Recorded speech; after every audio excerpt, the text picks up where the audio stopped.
Pelepasliaran 7 ekor lutung Jawa atau lutung sugeng merupakan salah satu upaya dari Balai Besar KSDA Jawa Timur dalam rangka untuk mengembalikan satwa hasil penyerahan dan satwa hasil sitaan ke habitat alaminya.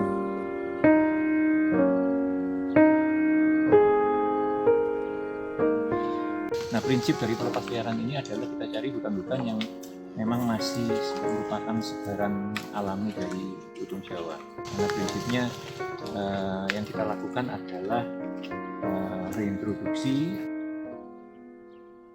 Nah, yang terpenting dari proses pelepasliaran itu tadi adalah keberlangsungan untuk memastikan bahwa lutung-lutung yang sudah dilepas bisa bertahan hidup.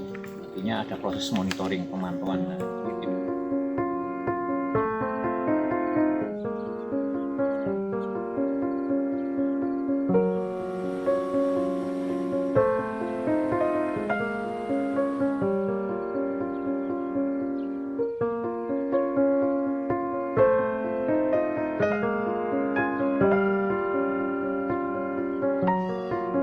Kami menghimbau kepada masyarakat agar tidak menangkap, membunuh atau memiliki satwa liar jenis primata ini, karena selain merupakan satwa dilindungi juga berpotensi untuk menularkan penyakit kepada manusia.